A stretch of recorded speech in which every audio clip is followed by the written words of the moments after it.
অনেক বছর আগের কথা, একটি শান্ত গ্রামে এক বিধবা মহিলা থাকতেন। নাম ছিল ময়না। স্বামী মারা যাওয়ার পর থেকে তিনি তার ছোট ছেলেকে নিয়ে অনেক কষ্টে দিন পার করতেন, কখনো অন্যের বাড়িতে কাজ করে, কখনো খেতে কাজ করে। একদিন বিকেলে রান্না করছিলেন, এমন সময় তার দরজায় ৩ জন অচেনা সাধু এসে দাঁড়ালেন।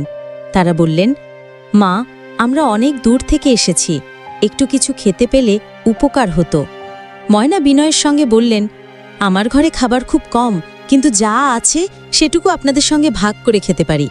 তখন এক সাধু বললেন, আমরা ৩ জন একসঙ্গে কখনো কোনো বাড়িতে প্রবেশ করি না, তোমাকে ঠিক করতে হবে আমাদের মধ্যে কাকে ডাকবে।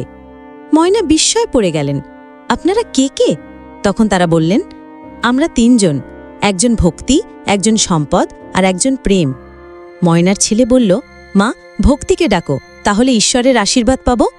ময়না বলল, না, আমাদের দরকার টাকা পয়সা, আমি সম্পদকে ডাকব।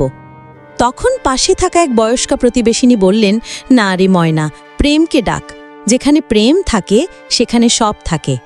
ময়না কিছুক্ষণ চুপ করে থেকে শেষমেশ সিদ্ধান্ত নিয়ে বললেন, আমি প্রেমকে ডাকছি। প্রেম নামের সাধুটি উঠে দাঁড়ালেন আর ময়নার ঘরের দিকে হাঁটলেন। কিন্তু অবাক হয়ে ময়না দেখলেন বাকি 2 সাধুও তার পেছনে পেছনে চলেছেন। ময়না বললেন, আপনারা তো বলেছিলেন একজনই আসবেন।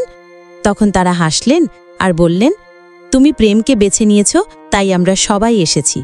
কারণ যেখানে প্রেম থাকে সেখানে ভক্তি ও সম্পদ নিজে থেকেই আসে। এই ঘটনাটি ময়নার জীবন পুরো বদলে দেয়। মানুষ তাকে সাহায্য করতে থাকে, তার ছেলেও পড়াশোনায় ভালো করতে শুরু করে। এই গল্প থেকে আমরা শিখি, জীবনে প্রথমে যদি প্রেমকে স্থান দিই, তাহলে বাকি সব আশীর্বাদ আপনাতেই চলে আসে। যদি এই গল্পটি আপনার হৃদয় ছুঁয়ে যায়, তাহলে দয়া করে ভিডিওটি একটি লাইক দিন এবং এমন আরও সুন্দর ও শিক্ষামূলক গল্প পেতে চ্যানেলটি সাবস্ক্রাইব করে সঙ্গে থাকুন। দেখা হবে অন্য কোনো মন ছুঁয়ে যাওয়া গল্পে। ধন্যবাদ।